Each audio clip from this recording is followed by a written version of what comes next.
안녕하세요. 오늘은 이제 구약 마지막 시간 스가랴서 또 말라기 계속 이어서 하도록 하겠습니다. 제목 스가랴 뭐 소선지서 뭐 선지서는 되게 이제 선지자 이름을 따서 이렇게 짓고 뭐 그 사람이 쓴 거에 대해서 별로 이견이 없는 그러한 것이 대부분입니다. 그래서 이제 스가랴서는 이제 스가랴가 썼다고 보고 있고요. 그 이름의 뜻은 여호와께서 기억하신다라는 뜻을 지니고 있습니다. 그 저자는 스가랴, 뭐 마찬가지로 본서 가운데 하나님의 말씀이 직접 스가랴 선지자에게 임했다는 반복적인 기록이 있습니다. 그러니까 이제 스가랴가 썼다는 것이죠. 네. 스가랴서의 구성을 보면 1장은 회개의 촉구, 또 6장까지는 8가지 환상에 대해서, 또 6장에서는 여호수아의 대관식이 기록이 되어 있고요. 또 7장에는 금식에 대한 질문 이렇게 되어 있습니다.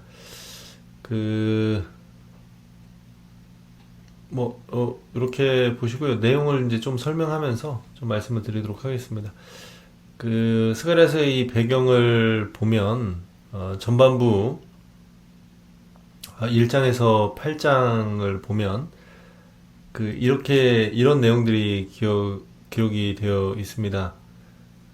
약 70년간의 바벨론 포로기 후 총독 스룹바벨과 대장 여호수아의 지도로 제1차 바벨론 포로가 본국으로 귀환을 합니다. 여기 한번 몇 년인지 한번 볼까요? 1차 바벨론 포로 귀환이 언제 이루어졌죠? BC? 그렇죠. 이제 기억이 나시죠? 5센7, 537년에 이제 1차 이제 귀환이 이루어집니다. 그래서 이제 그 귀환을 한 다음에 예루살렘에 제단을 쌓고 성전의 기초를 놓죠. 그런데 이제 문제는 여러 가지 이유로 16년간 이제 방치가 됩니다. 그래서 학계 선지자가 등장을 해서 저희가 이제 학계에서 보면서 이제 그런 말씀 드렸죠. 학계 선지자가 이제 다시 성전을 져야 된다. 그래서 그 사업을 다시 시작해야 된다. 이렇게 이야기를 하고요. 스가랴 선지자는 학계보다 2개월 후에 등장해서 동일하게 성전 재건 사업을 독려하는. 그러니까 학계하고 스가랴는 같이 붙어 다녀야 됩니다. 그러니까 같은 시대의 같은 내용이 중복되는 내용이 있기 때문에 같이 이렇게 보시면 뭐 순서도 이렇게 이어지니까 같이 보시면 될 것 같고요. 어쨌든 스가랴 선지자는 학교보다 2개월 후에 등장해서 동일하게 성전을 져야 된다고 이렇게 이야기를 하는 것이고요. 그래서 그 동료를 통해서 BC 516년에 제2 성전이 완공이 됩니다. 그래서 제1 성전을 솔로몬 성전이라고 하고 제2 성전을 스룹바벨 성전이라고 이렇게 이야기를 하죠. 배경을 살펴보면 성전 재건 사업은 단지 건물로서의 성전 건물 자체를 완성하는 데 의의가 있는 것이 아니라는 것. 하나님의 임재의 상징적 처소로서 성전이 예표하는 바 메시아의 도래와 그의 왕국을 맞이하는데 참 의의가 있음을 밝혔고요. 또 성전 재건 사업을 통하여 유대인들이 선민으로서의 바른 신앙 자세를 회복하고자 하는 그러한 동기에서 본선 전반부의 예언을 선포하고 기록을 하고 있습니다. 후반부는 이제 전반부랑 보면 이제 시간적 차이가 많이 납니다. 그래서 제2 성전 스룹바벨 성전이 완공된 지 약 36년, 46년. 그러니까 이 시대가 뭐 정확하진 않지만 좀 시간이 좀 꽤 흐른 것 같아요. 그래서 BC 480년에서 470년 경에 기록이 된 것으로 이렇게 보고 있습니다. 그러니까 전반부 말고 이제 후반부의 배경. 그러니까 이제 전반부는 이제 성전을 이제 짓는 어떤 그런 내용들이라면 이제 후반부는 이제 그 후에 있었던 그 배경을 가지고 이 스가랴서가 이제 쓰여졌다는 것이죠. 그래서 1차 포로 귀환자들의 불안함이 있는 때, 왜 그러냐면 총독 스룹바벨과 대제사장 여호수아, 그러니까 이제 대단한 인물들이죠. 종교 지도자로서. 이런 지도자들이 죽은 후에 정치 종교 지도자가 없는, 그러니까 큰 인물들 뒤로 계속적으로 이어지는 어떠한 저희가 있어야 되는데 그러지 못했기 때문에 이제 여러 가지로 이제 불안하죠. 또 정치적으로 인근 나라들로부터 많은 괴로움을 당하고 있었습니다. 그 이유는 어, 페르시아 제국이 그 세계를 제패를 하고 있는데 이제 그 나라가 영원하지 않죠. 예, 그래서 이제 그 힘이 약해지면서 이스라엘 주변에 이제 그 나라들이 다시금 예, 힘을 갖게 되는, 그러면서 이제 또 그 사이에는 이스라엘 괴롭히는 예, 그러한 내용이 되기 때문에 좀 정치적으로나 또 사회적으로 여러 가지 어려움이 있는 예, 그러한 상황이었다는 것입니다.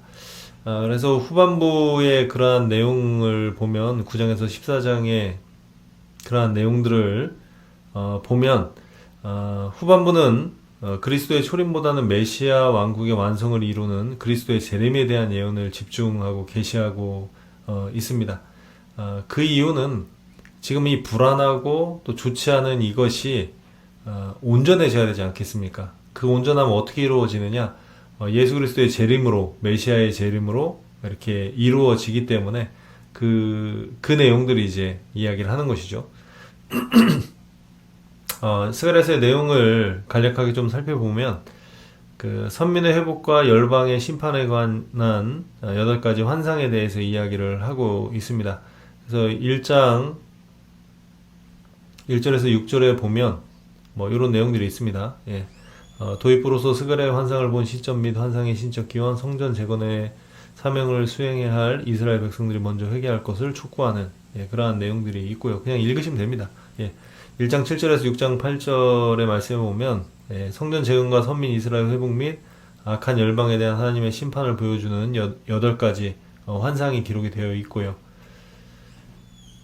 6장 9절에서 15절은 그 여호와의 전을 건축하고 그곳에서 자기 백성을 통치할 왕으로서의 메시아가 도래할 것을 예표적으로 보여주는 것으로 대제사장 여호수아에게 대관식을 거행하라는 하나님의 명령이 기록되어 있습니다. 이게 이제 전반부 내용이죠. 그 8가지 환상의 내용, 첫 번째에서 세 번째 환상은 성전 재건을 통한 예루살렘 시온의 회복 및 선민을 괴롭히는 원수 열방에 대한 심판을 예언하는 환상이고요. 네 번째 환상은 메시아를 통한 선민의 성결을 위한 그런 환상이고요. 다섯 번째 환상은 총독 스룹바벨과 대대장 여호수아로 예표되는 왕과 제사장의 직분을 동시에 소유하신 메시아에 의한 신약 교회 건설을 예언하는 환상이고, 여섯 번째에서 여덟 번째 환상은 악인과 악한 모든 세력에 대한 하나님의 종말론적 심판에 대하여 이야기를 하는 그런 환상의 내용입니다. 그 다음에 7장, 8장 사이에 금식 문제에 대한 질문과 하나님의 답변이 이렇게 기록이 되어 있습니다. 그 내용은 뭐냐면, 그 베델 사람들이 금식 문제에 대해 이제 질문을 합니다. 그 내용이 뭐냐면, 그 이스라엘 백성들이 금식을 했던 그 이유가 베델 사람들이 이제 하는 이야기인 것이죠. 그러니까 BC 586년에 바벨론의 르부갓네살에 의해서 예루살렘 성전이 파괴가 된 것을 슬퍼하며 이를 기억하기 위해서 바벨론 포로 기간 동안 그 금식을 했죠. 이것을 이제 기억하면서 금식을 했는데, 이제 포로 귀환이 이루어졌고 또 성전 재건이 진행된 당시에 이 금식을 계속 해야 되는지 이것에 대하여 이야기를 하고 있습니다. 그래서 스가랴는 뭐 질문 자체적으로 뭐 해라 마라 이렇게 이야기한 것이 아니라 좀 포괄적으로 이야기를 합니다. 어떤 이야기를 하냐면 위선적인 형식주의적인 신앙 태도와 모든 죄악된 행위들을 버리고 실생활에서 의를 실천하는 참된 회개의 삶을 사는 것이 옳다. 뭐 이제 그런 얘기를 합니다. 그게 무슨 말이냐면, 금식이라는 것도 형식적인 어떠한 그러한 내용들이 된다면 의미가 없는 것이죠. 그러니까 저희들이 형식을 부정할 수는 없지만 본질이 없는 형식은 아무런 의미가 없다는 것이죠. 하나님에 대한 어떤 본질이 없는 금식은 그거는 그냥 굶는 겁니다. 뭐 다이어트 하는 거나 똑같은 것이죠. 예, 아무런 의미가 없는 것입니다. 그러니까 항상 하나님과의 어떤 관계는 형식을 무시할 수 없지만 항상 형식 속에서 하나님을 향한 그 중심이 담겨질 때 그것이 온전한 그러한 것임을 항상 기억하는 그러한 은혜가 있어야 된다는 것이죠. 계속적으로 이 내용을 살펴보면 9장 1절에서 14장 21절, 뭐 성경을 다 그냥 읽으시면 될 것 같은데 그냥 간략적으로 뭐 정리를 한다면 뭐 이런 내용들이 되어 있습니다. 그리스도의 초림으로 도래할 메시아의 왕국의 시작과 그리스도의 재림으로 인한 메시아 왕국의 완성에 관련된 예언. 그래서 9장에서 11장은 메시아의 초림이 이루어질 것. 그래서 그 메시아의 초림을 통해서 하나님의 백성을 괴롭힌 원수들에 대해서 엄정히 심판하실 것을 이야기를 하고 있고요. 택한 자에 대한 메시아의 구원 사역 및 그리스도의 순환에 대해서 이야기를 합니다. 그리스도의 초림과 지상에서의 공생의 사역에 관한 예언을 기록을 합니다. 그 성경이 참 신기한 게 예수님이 어느 순간에 그냥 뚝 떨어진 인물이 아니라 하나님께서 오래전부터 선지자들의 입술을 통해서 예언하고 예언을 했다는 건 뭐냐면 하나님의 그러한 구원의 계획이 계속적으로 진행되고 있었음을 하나님 스스로 밝히시는 것이고요. 또 메시아가 왔을 때 그분을 알아볼 수 있도록 하나님의 모든 관점이 그것을 향해 갈 수 있도록 그렇게 몰고 가고 오셨다는 것이죠. 그래서 그 후반부의 내용 12장에서 14장에는 이제 전반부가 메시아의 초림이었다면 이제 메시아의 재림에 대하여 이야기를 하고 있습니다. 그러니까 초림은 무엇인가의 시작이고 또 재림은 완성을 의미를 하는 것이죠. 그래서 이제 메시아의 재림은 당연히 악한 세력에 대한 성도의 완전한 승리. 그러니까 재림은 모든 것들이 완전해지는 것입니다. 그래서 저희들이 최후 승리라고 하는 것은 예수 그리스도의 오심이죠. 아니면 저희들이 하나님 앞에 가는, 뭐 동일한 개념이겠지만 재림은 이제 온 우주적인 종말에 대한 결론이고, 뭐 저희가 하나님 앞에 간다는 것은 개인적인 종말에 대한 완성인 것이죠. 그래서 그렇게 됐을 때 이제 완전한 승리를 누리게 되는 그런 것이죠. 성령 강림과 함께 있을 대회개의 역사, 또 하나님의 백성의 죄짓음과 회개의 열매와 연단을 통한 순결, 그리스도의 재림으로 완성된 하나님 백성의 최종적이며 영원한 승리와 영광에 대하여 이야기를 하는 것입니다. 주제, 뭐 여러 가지 내용들이 있지만 뭐 간략하게 좀 주제를 살펴보면 이런 것입니다. 하나님께서 당신의 백성들에게 요구하는 바는 성결된 삶이라는 것. 그래서 너희는 내게로 돌아오라. 그리하면 내가 너희에게 돌아가리라. 하나님이 떠난 것이 아닙니다. 저희들이 떠난 것이죠. 하나님은 늘 저희들을 기다리고 계시는 것이고, 근데 저희들이 하나님 앞에 돌아온다는 것은 이제 회개하고 성결해져야 됩니다. 하나님 거룩하신 분이기 때문에 죄인들과 함께 하실 수가 없습니다. 그렇기 때문에 저희들이 성결해지고 그렇게 되면 하나님께서 다시금 돌아오시는 그러한 은혜가 있음을 스가랴 선지자를 통해서 이야기를 하고 있습니다. 하나님께서는 형식주의적이고 인간 중심적인 신앙을 미워하시고 참된 신앙을 원하신다. 하나님의 가장 저 개인적으로는 가장 큰 칭찬이 그 중심에 합한 자. 저는 성경에서 그 다윗을 향한 하나님의 그 칭찬이 가장 복된 일이 아닐까. 사람은 외모를 볼 수밖에 없죠. 외형적인 것.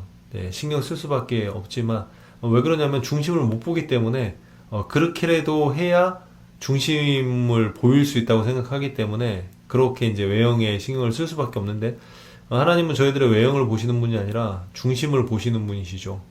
그래서 똑같은 행동을 해도 하나님께서 기뻐하실 때가 있고요. 똑같은 행동이나 하나님께서 기뻐하지 않을 때가 있습니다. 그건 이제 중심 싸움인 것이죠.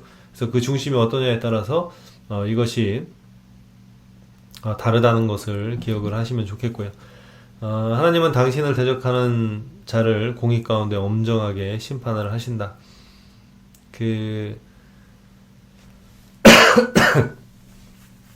하나님을 대적해도 괜찮은 것 같다는 생각을 갖죠, 사람들은.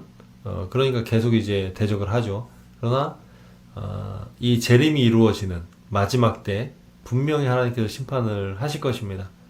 저희들도 마찬가지죠. 저희들의 삶도 뭐 이래도 괜찮네? 뭐 이 정도쯤이야 뭐 이렇게 생각하는 뭐 그런 것이 있을지 모르겠지만 결국 그 모든 것들이 하나님의 심판을 받게 된다는 것 꼭 기억하셔야 되고요. 악인에게는 영원한 심판을, 택한 백성에게는 영원한 승리와 영광의 축복을 주실 메시아와 그의 나라가 반드시 도래한다는 것. 저희들은 이 믿음 가지고 살아가는 것입니다. 어렵고 힘들고 또 고달픈 길이라 할지라도 분명히 이 나라가 도래함을 믿으며 살아가는 은혜가 분명히 있어야 된다는 것이죠. 계속적으로 주제를 살펴보면 하나님은 우주 만물과 세계 역사를 당신의 선한 뜻에 따라 다스리시고 섭리하시는 유일무이하신 절대자며 주권자시라는 것. 또 메시아 왕국 구약 선민 이스라엘뿐만 아니라 세계 만민 중에 택한 모든 성도들. 또 그리스도의 초림과 함께 시작될 메시아 왕국은 그리스도의 재림과 함께 최종 완성되고 영원히 존속될 것. 이런 내용들이 있습니다. 시간이 없으니까 이제 바로 말라기 좀 넘어가 보도록 하겠습니다. 이 말라기는 나의 사자라는 뜻을 갖고 있고 여호와의 사자라는 그러한 의미로 이렇게 해석을 하면 될 것 같습니다. 그래서 저자는 말라기죠. 그래서 말라기서 1장 1절에 보면 본서의 저자가 말라기임을 증명을 하고 있습니다. 대부분 선지서들은 저자의 이름을 따서 썼기 때문에 대부분 틀리지 않고 저자의 이름이 맞다고 생각을 하시면 될 것 같습니다. 말라기의 구성을 보면 하나님의 무조건적인 사랑, 또 제사장들의 죄, 백성의 죄, 또 엘리야 파송의 약속, 이런 거고요. 장소는 이제 예루살렘을 배경으로 예루살렘에 쓰여진 것으로 판단이 되고, 또 기간은 BC 432년경에 쓰여진 것으로 판단을 합니다. 말라기서의 배경을 보면 BC 5세기 중엽의 이스라엘 사회는 정치, 종교, 경제적으로 대단히 암담한 그러한 상태였습니다.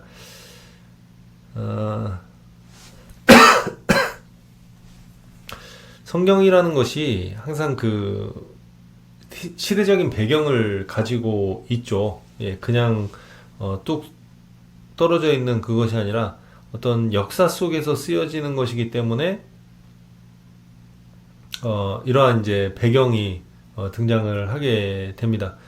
그래서 정치적으로는 바사 제국의 신문지로서 어느 정도의 자치권이 허락되었지만 주권 없는 식민지, 또 오타났네요. 식민지 백성들로서 바사 제국의 각종 세금을 바치며 비참한 삶을 살아야 했습니다. 그러니까 자치적인 어떠한 그러한 힘이 있었지만 식민지는 식민지입니다. 그러다 보니까 여러 가지 억압과 압제와 또 바쳐야 되는 그러한 것들이 분명히 있었다는 것이죠. 그러다 보니까 이제 정치적으로 이제 어려움이 있었던 그러한 시기였고요.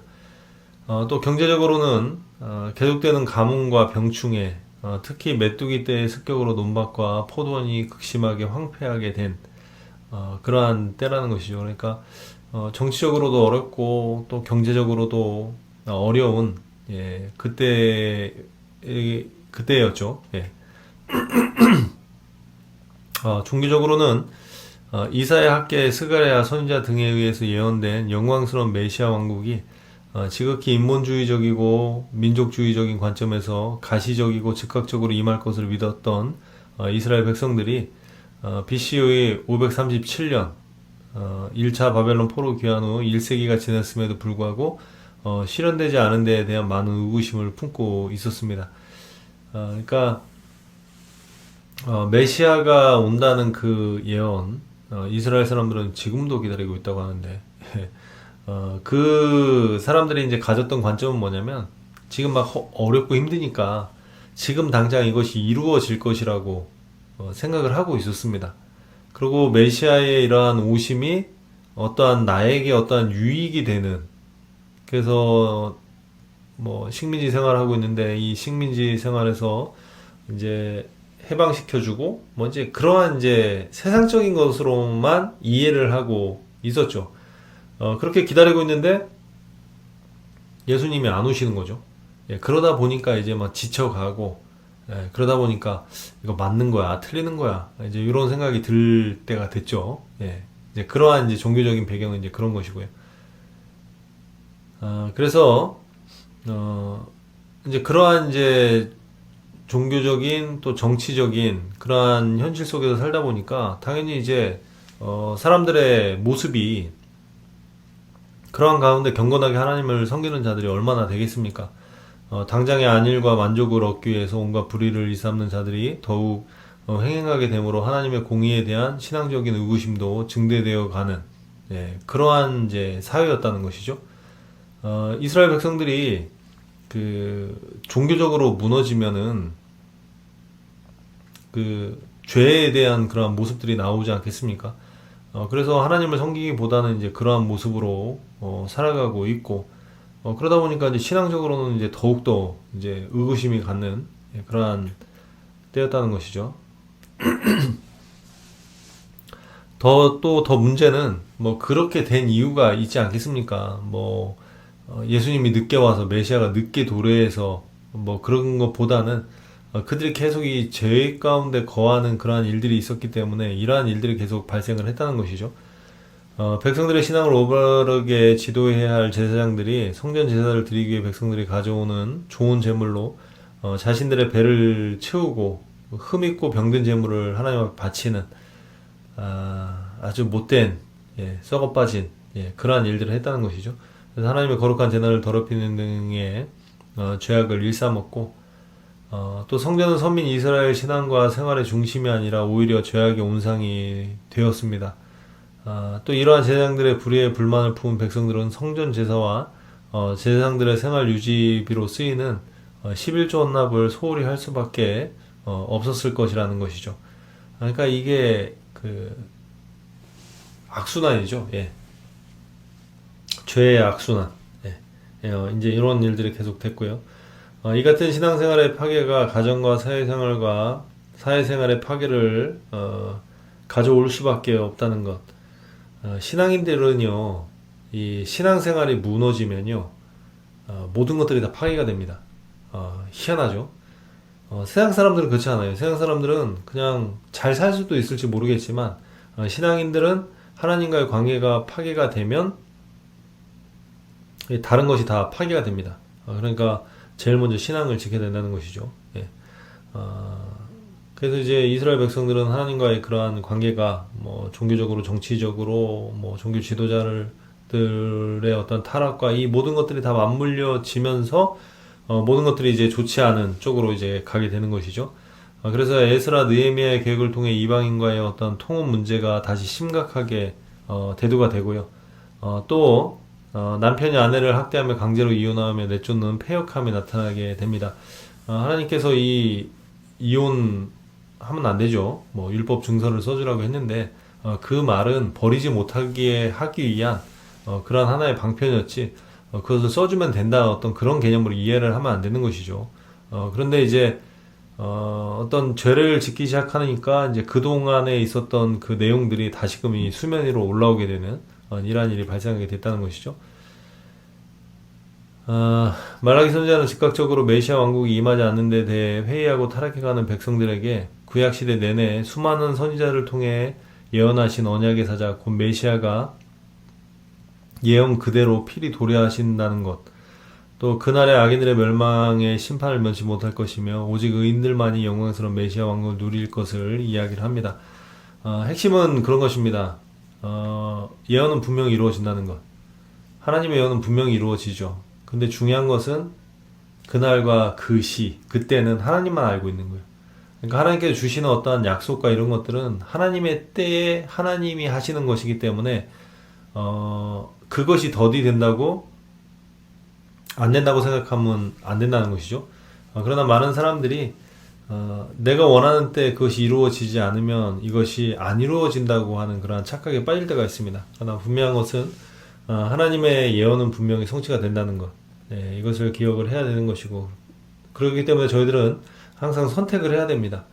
내가 하나님 편에서 살아갈 것인지 그렇지 않을 것인지 항상 온전한 선택을 해야 되는 것이고요. 눈앞의 현실에 집착하여 인본주의로 살 것이 아니라 먼저 신종국가의 중심인 성전 기능의 활성화를 위하여 최소 경비인 11조 납부에 힘쓸 것, 오직 공의와 선행으로 여호와 신앙을 회복할 것, 그래서 도래할 메시아 왕국의 영광스러운 복을 누리도록 촉구를 하고 있습니다. 그러니까 종교적으로 무너졌던 것들을 다시금 회복시키기 위한 그러한 말라기 선지자의 그러한 모습을 볼 수가 있습니다. 말라기의 내용, 이거는 그냥 참고하십시오. 네, 그냥 이거 제 유인물로 나눠 드릴 테니까 그 내용 참고하시고요. 뭐 성경에 있는 내용이니까 그렇게 참고를 하십시오. 뭐 그냥 등등등등, 예, 그냥 한번 읽어보시면 될 것 같고요. 네, 좀, 예, 이렇게 좀 마치도록 하겠습니다. 시원섭섭하다는 표현을 써야 되나요? 그냥 어떻게든 하다 보니까 그냥 구약이 이렇게 마무리가 되어졌는데요. 어쨌든 뭐 중요한 것은 이 강의를 듣는 것보다 성경을 읽는 것이 중요한 것이죠. 혹시나 뭐 의문되는 사항이 있으면 뭐 강의 내용 참고하시면 될 것 같고요. 뭐 유인물도 굉장히 많이들 나갔으니까 그렇게 참고를 하시면 좋겠습니다. 여기까지 오시느라고 고생하셨고요. 뭐 광고 좀 말씀을 드린다면, 안내를 좀 드린다면 잠시 휴식기를 가질 겁니다. 신약은 좀 짧기 때문에 조금 쉬고 나서 이제 신약 다시 이렇게 시작을 해서 마무리를 짓도록 하겠습니다. 한동안 뭐 못 뵀더라도 이렇게 온라인상으로 이렇게 바이블 아카데미로 못 뵀더라도 분명히 할 거니까, 예, 그렇게 기대하고 또 이렇게 해주시면 좋을 것 같습니다. 지금까지 여기까지 오시느라고 고생하셨습니다. 고생하셨습니다.